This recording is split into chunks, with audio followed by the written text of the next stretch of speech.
Hey, everybody. Welcome to our show of picking games 100% accurately and never getting anything wrong. My name is Chris, and I'm here with Jim McCormick. Hi, Jim. Hello. See, now you did. I never know. Now you did the. Oh, that was pretty Cockney. I don't think your usual British accent's quite that working class. Oi. Yeah. See, I told you. Yeah. I knew it. Yeah. So Jim, people know that I'm taking this seriously because well, first of all, Dave Piper says I'm not a floating head with my blue background and my blue sweatshirt. I'm very savvy with the old YouTube thing, but I had to wear this because. Nice. Although it does look like a balloon, though, kind of like because the string, the middle. But it's cool. It's cool. This looks like a balloon, but what does this look like? Yes, that looks like a yacht possum, which is the most fearsome of possums. Yes. Fearsome of possums, and it just I wore it because. By golly, I wanted people to know how seriously I'm taking this. There's no chance I could get any games wrong in the Yacht Possum sweatshirt, is there?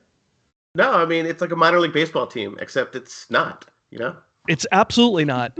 For sale at harrisfootball.com, by the way. But yeah, it's an indication that I've got my game shirt on. I don't know, something to that effect. We're here to talk about the divisional round of the playoffs. We're going to make picks against the spread here in just a little while. We'll also review Wildcard Weekend a little bit, maybe just a little bit.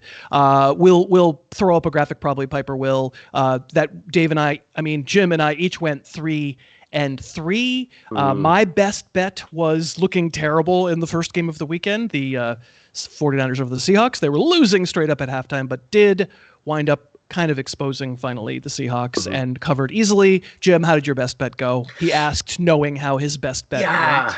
Not so great. I had no idea the Bengals were gonna just show up and then mess up. I thought they were gonna mess up in the beginning. I do have to give you credit though, because I was like, this San Francisco game could be close, and you were like, it's gonna be 38-3, and it wasn't quite 38-3, but it was pretty. It had that level of dominance in the end. The second half did, for sure. First half didn't. First half, I want to talk about the quarterback when we get to that game, but.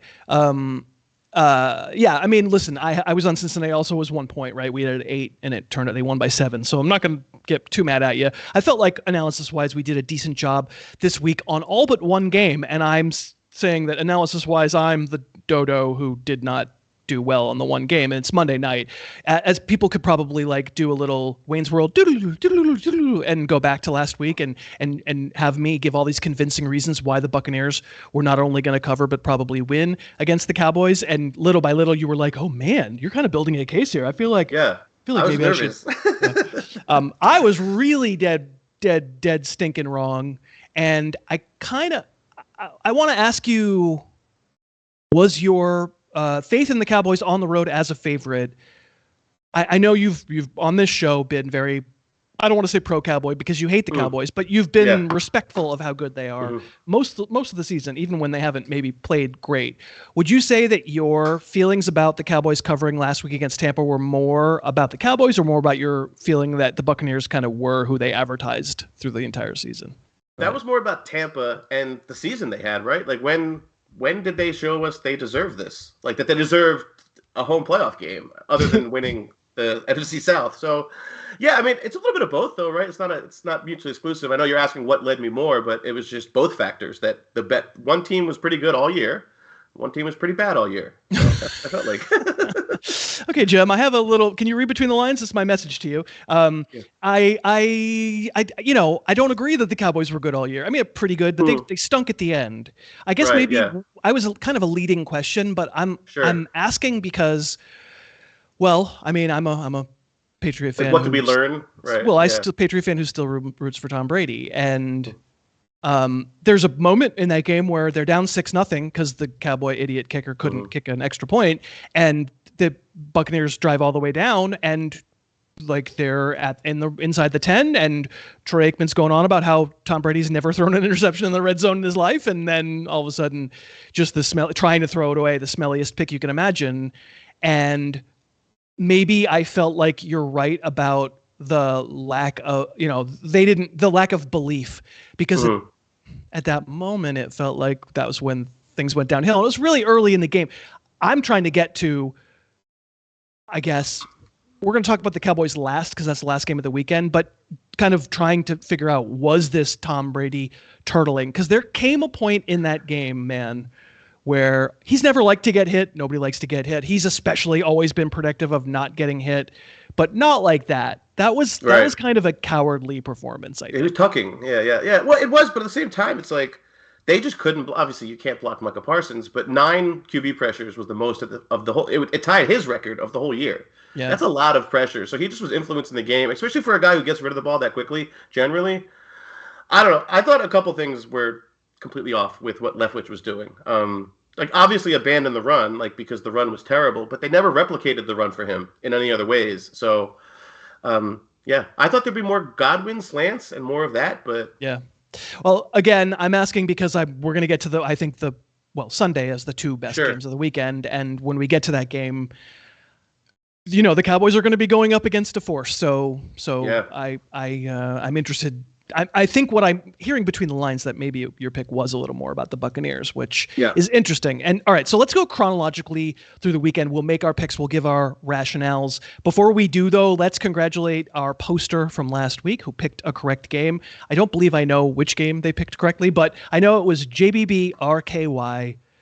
Well done, person.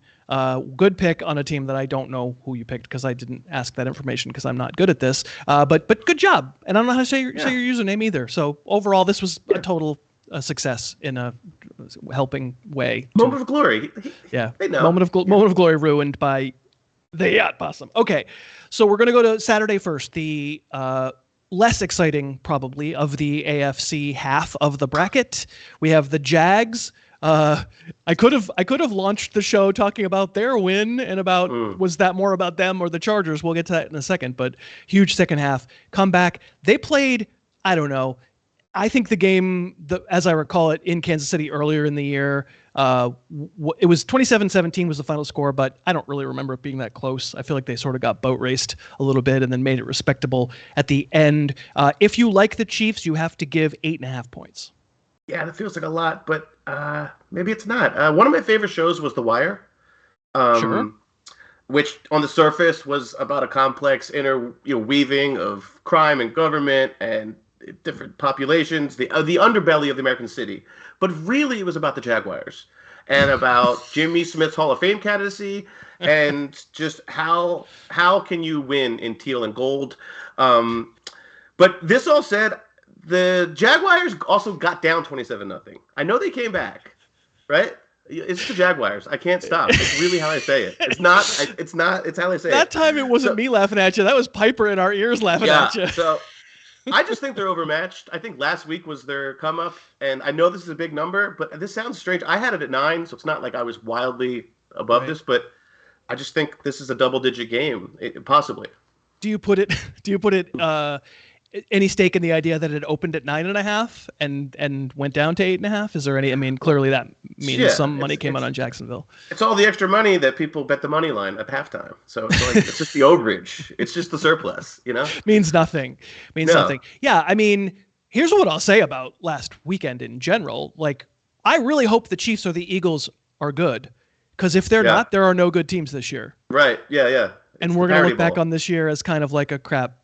Like, like there were times last year where I'm sure, the Chiefs weren't amazing. And, that Chiefs Bills game in the playoffs was incredible. And, and the Bengals, had their moments and the Rams had the crazy comeback twice and including the Super Bowl. There are moments that I look back. I don't think there was a great team last year, but I didn't see any of the 100 teams that played last weekend, I guess 12, that I feel like measured up to any of the best teams from last season. And I hope the Chiefs cover. I want there to be a good team. I'm going to be on the Chiefs here. I like you don't feel amazing about it, but I do think back on that first meeting and think, boy, I never had the impression that it was really in doubt. And the problem with having to give 8.5 points is it never has to be in a doubt for you to lose. But we're already above the key number. We're already above 7, so I don't care. Fine, let it go to 9. Whatever. I'm probably going to give the points. All right. So now we take one that is going to hit close to home. I'm probably not going to talk too much about this. I'm sure you're thinking about this all night, every night. It's your Philadelphia Eagles looking for Super Bowl glory. They are favored at home against the division rival Giants, and they are having to give at the moment when we record this, the line might move by the time you see this. We apologize, but we're doing the best with the information we have right now. Right now, it's Philly minus 7.5. I want to know, where's the line in Jersey that you have to bet the Eagles or the Giants? Like, there's a line in South Jersey that you're Eagles country. So I just want to know where they meet. Is it Teaneck? Is it Tom's River? Nobody knows. They're trying to trap me with this line. They really are. They're trying to trap me, but I'm going to give the points. I'm going Eagles. I usually don't do this. I usually emotionally hedge. But like, and so I was confused. I think about Wink Martindale all the time. And I was thinking about Wink so much that I somehow thought that he coached for Dallas or for Tampa. So I'm losing my mind. Yeah. I'm all over the place. Yeah. My point is this, that Wink Martindale had this great game plan last week, but he can't execute that. He can't sit in zone against these guys like the way he did last week. They really only had one skill player in Minnesota that's going to hurt you in space. So I just think the Phillies just has the better offense, and I think the season-long sample is just that the Giants. I mean, what did Daniel Jones throw? 16, 17 touchdowns?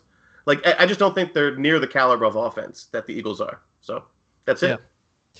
I just want to reflect back on. I wanted to give you a chance to hang yourself or not. I'm going to reflect back on the fact that we talked about an entire Jacksonville Jaguars game, and you didn't mention Doug Peterson's name one time. I know. That's karma. I think I might change my pick now, but I'll stick with my pick.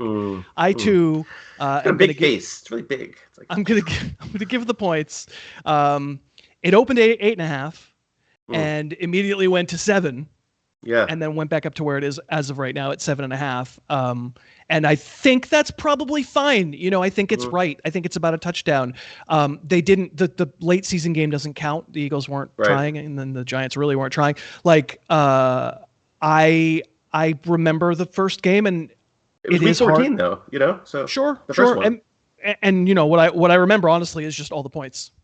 The Giant defense didn't have any answers for them.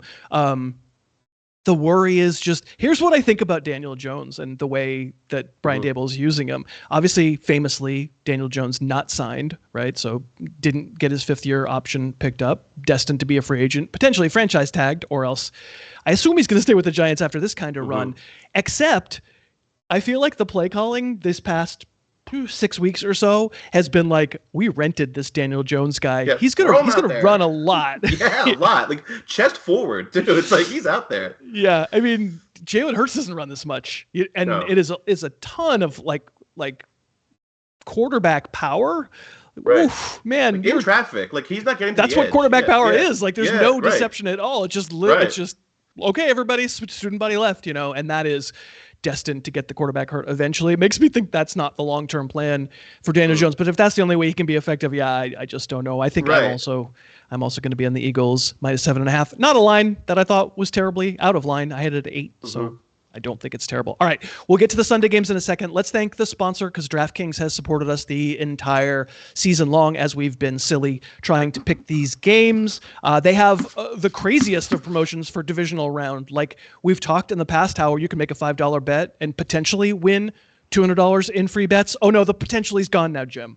Now it's just as soon as you make a $5 bet, if you're a first-time DraftKings user, they'll give you $200 in free bets to mess around with instantly. So as you're planning out your strategy to bet a few bucks on the weekend, you can get all this bankroll to play with on DraftKings. All we ask is that when you download the DraftKings app, please use the code HarrisTube. That lets them know where you got the idea to download it, and then maybe they'll come and support us again next year, which we would love. They have same game parlays, so and I think they're like juicing the same game parlays up to like 100%. As you add legs to your same game parlay. So if you don't have a natural rooting interest, or like Jim, you need to emotionally hedge. If you're in one of the states where it's allowed, use that code HarrisTube when you download the DraftKings app. We would really appreciate it very much. All right. The Sunday games are better, period. End of story. We're getting the Bengals-Bills game in a different location. As I recall, am I correct? This is totally off the cuff, but I think it was Bills -1 in Cincinnati a couple of weeks ago. Yeah. Yep. And I took Buffalo at the time, and for a part of a quarter that maybe didn't look like the greatest idea, but the the line seems to not think that line applies anymore, because as of our recording this, it opened at 5, Bills -5. It dropped to 4, immediately went back up, right up to 5. So home field ain't worth 4 points. So there's clearly more momentum towards the Bills, which is pretty ironic given that neither of these teams looked any good at all last week. So what do you think? No. Yeah, they haven't. It just seems like everything that Josh Allen has to do is incredibly difficult. It's like the Justin Herbert plan. It's just like everything seems like it has to be spectacular. Down the field. Has to be down the field or it doesn't work. And throw a screen? What? Yeah. No. And then you see all this like really like the chain moving that they did for Daniel Jones. You know what I mean? Like he made some really nice plays, but it was just they schemed guys open. Either way, the Bengals. It feels like a one-score game, obviously, because I mean that's the line. But I had this at -4. I thought it was a little like I basically applied what I thought about the team. I think the Bills are a little bit better, but this just feels like a game that's going to come down very much to the last possession. And I think these teams are very closely matched. I really do. And I respect the Bengals defense, I think. I really do. Like, I think they scheme it up really well. And my question for you is going the other way. I think the reason this line is very different than it was a few weeks ago is that people have woken up to the offensive line that wasn't particularly good all year, and then also now we've got the left tackle out and the guard isn't coming back, and it's a mess. They're missing 3 of their 5 starting offensive linemen. I'm of the opinion that the left tackle isn't good and that they're not going to miss him that much, but it's a downgrade. Like, it is a downgrade. It's a downgrade on what has already been a bad offensive line. So my question for you is, do the Bills have the horses? Like, if it were the Cowboys, I know what I would think. The Cowboys have the horses to eat against a bad offensive line. Do the Bills? I don't know. I mean, most of their power right now is coming from Ed Oliver, like up the middle stuff. Like, it's not really coming off the edge the way it was before, because Von Miller is such a create the sack for the other guy. Like, he lets other guys finish his pressures. So I don't think they have the edge talent. But McDermott's great. That's why this is a hard game to pick. But I just think I just feel like this is going to be like this is the caliber of games you were talking about that we didn't see last week, that we saw last year in that second round. I think we'll see this. This game, like you said, is like a marquee game. I just feel like it's going to be tight. I mean, I do too, and so I won't withhold any further. We're 3 for 3. I'm also on the Bengals, and I'm mostly doing it because I think if the reason that you're using to give the Bengals a couple of extra points is that you're suddenly waking up to the offensive line being bad, I think you're missing that they was pretty bad for most of the year. And it certainly was pretty bad in December as the guys did start to get hurt. Lyle Collins got hurt, So that's why I think the question I asked you may be the key to the game. Like, I think the Bills are probably going to score points. And they're probably going to do it in herky-jerky fashion. And Allen's going to pull some plays out of his tuchus and like make a funny face and wave to the crowd, and everybody will think that's adorable. Eat a chicken wing. But I think the real question is, can the Bengals keep up? And against the Ravens, didn't it seem? I mean, the Bills are not the Ravens on defense, but against the Ravens, they were not. They scored 24 points, and 7 of them were a big fat guy running 99 yards. Exactly. I'm of the opinion that this is the crucial thing. Like, can the Bills take advantage of the obvious weakness that the market is pricing in? And I think I heard you say a lot of hemming and hawing. I needed a take. I needed like a very clear take out of you, and I didn't really get one. But I think I'm going to ask you to confirm this. Is your take that no, you don't think Buffalo will quite be able to take advantage? No, I don't. I don't think they'll, because like you said, this is the world that Joe Barry lives in. Like, he's used to this. He's used to sidestepping and getting assaulted. Well, sure, but I mean, if it gets as bad as Brady, he won't have a chance. Right. I don't think it's going to be a fire drill. I don't. Right. So, okay. Yeah. Well, so I think we're on the same side, but I do think that's when the Bengals have the ball is the key, because I think they're going to have to score pretty obviously. All right. So now I teased it off the top, and I think I pulled out of you that you maybe thought it was less about the Cowboys and more about the Buccaneers being ready for 1, 2, 3 Cancun. So now we get them traveling across the country. I think it matters that they have 2 fewer days. They're playing the Niners, who played on Saturday, played on Monday. There's a lot of angles here. It's obviously a very rich rivalry. There's NFC Championship games that are very famous between them that went each of the 2 ways. And these guys played in a very infamous game in Dallas last year, in which Jim Nantz famously said, "Oh, I don't think this is going to work," and it did not. And Dak Prescott, gained a reputation as being a playoff choker because of probably that one play. But doesn't this matchup on Sunday night come down entirely to how Brock Purdy can deal with the Cowboy defense? Oh, absolutely. Yeah. But it's also like, how does Dallas respond to all these skill players too? Like they weren't challenged. No, that much. The answer is no. It doesn't all come down to that. Yes, it actually doesn't. So I'm actually doing the Joey Bosa thing. I take full responsibility, but it's their fault. So I thought this line would be closer to 5 or 6. So it tells you where I am. I'm going with the 49ers. It seems like a public thing with the Cowboys here. Obviously, I know San Francisco is a very popular team, but still. Oh yeah, the Cowboys are the public team. And the Cowboys did this thing where they kind of like gain their valor in these weird moments, like destroying the Colts, destroying the Bucks. Like I just have yet to see them. I'm countering myself because I said they've been good this year, but I just don't know if I've seen them like really take over. They barely beat Gardner Minshew. This just seems like a tough situation for them. Short week, traveling.